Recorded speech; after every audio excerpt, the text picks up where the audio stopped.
Good morning, this is Shelby Law with the Great Basin Fire Potential Briefing for Sunday, July 16th, 2023. The fire potential impacts for the next few days are shown here. We have quite a few different events going on. The main threat for today is the hot temperatures in place over the entire Great Basin. We've got very warm temperatures that we'll talk about in just a minute. On Monday, we have some moisture coming through the western portions of the Great Basin as we break down the upper ridge, and some winds will be associated with those thunderstorms, both across northern Nevada and then also across southern Nevada and southern Utah. On Tuesday, the heat dissipates a bit, but we still have some wind in place, and some mixed wet dry thunderstorms will move further east through eastern Nevada and into portions of Utah, with some breezy dry conditions remaining in place over the south. We'll get into more detail on these events as we go through here. Yesterday was a very quiet day with hot temperatures and no lightning or thunderstorms throughout the area. There were a handful of initial attack fires yesterday, but most of them remained fairly small. The observed precipitation for the past 14 days is shown here.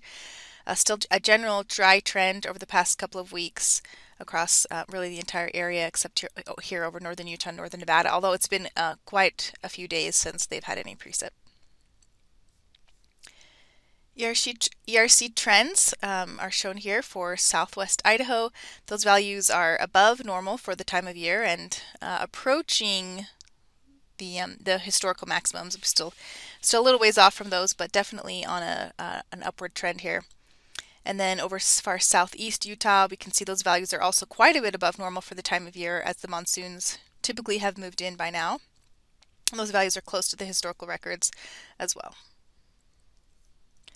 This morning's satellite imagery shows that large area of low pressure in place over the Great Basin, bringing us today's near record temperatures with highs above 100 degrees pretty much in all valleys throughout the Great Basin. That high is going to break down over the last couple of days, bringing some moisture and winds into the area. But for today, quiet, hot, dry across the region. No high-risk triggers have been issued for today.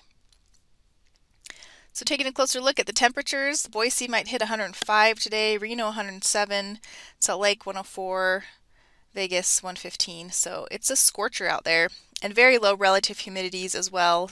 Low single digits across Nevada and much of Utah, slightly higher further north in Idaho. On Mondays, where we see things really start to change and possibly overnight tonight, the high pressure ridge gets pushed to the south and east. So we'll see this band of moisture along the front move into Nevada, across far northwest Utah, and possibly into southeast Idaho tomorrow. We do expect some thunderstorm activity with this band of moisture. We've highlighted high risk for northwest Nevada, but could see a larger footprint of thunderstorms tomorrow, and then winds will accompany these storms as well. So a closer look at where we're expecting that precipitation and those thunderstorms. Here we can see northern western Nevada up into far southern Idaho, far northwest Utah. So we'll just kind of be watching this and see where the storms end up developing, but that's the general area. All these storms will be accompanied by potentially strong outflow winds, and then some stronger winds out ahead of that front in southern Nevada and southwest Utah, and some gusty winds even in eastern Idaho and western Wyoming associated with that front as well. On Tuesday, that band of moisture continues to move south and east through the Great Basin, so Utah becomes more of a focal point for thunderstorms on Tuesday, with drying across the north. No high risk for these storms on Tuesday, as we're expecting them to be a little bit more of a mix of wet and dry, and mainly a little bit more located over the higher elevations where fuels aren't quite as critical.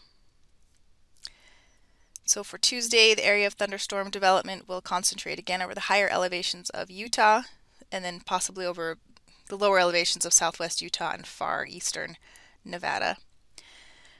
Could be a gusty day. Of course, strong outflow winds are expected with any of the thunderstorms, but also continued gusty winds over eastern Idaho, western Wyoming, along the Sierra Front, northwest Nevada. So that could be a problem for any fires that do start on Monday. Will be accompanied by dry gusty winds on Tuesday. and still breezy across southern Utah as well. The 3-day precip totals are shown here. So this is mainly tomorrow across Nevada into Tuesday in Utah. We'll see where that ends up. And for Wednesday, things start to die down. We still should see some thunderstorm activity over Utah and possibly eastern Idaho on Wednesday, but to a lesser extent than Tuesday. And then thunderstorms continuing to be on continuing to decrease by Thursday. No high-risk triggers issued. And then Friday, the ridge is still kind of hanging around. We'll still be pretty hot heading into the weekend. And we may begin to see a little bit of moisture moving back up into the Great Basin from the southwest, but nothing significant, too significant. And then on Saturday, the ridge still remaining in place over the Great Basin. A little bit of moisture trying to get in and around that ridge. But again, at this time, not looking for any widespread increase in thunderstorm activity for the weekend. The 7-day precip totals are shown here. Again, looking for most of this moisture to come in that Tuesday to Wednesday time frame in Utah and Monday time frame here in Idaho. The extended outlook for July 23rd through the 29th keeps the entire Great Basin above normal with hot temperatures, especially across the south, and below normal chances for precip pretty much across the entire Great Basin as well. We're really just not seeing that monsoon develop in any consistent or strong fashion, so we may continue to see a little bit of moisture trying to make its way into the Great Basin here and there, but nothing significant, and certainly not a day after day wet thunderstorm type pattern. That concludes today's fire potential briefing. Please check back tomorrow for the latest updates.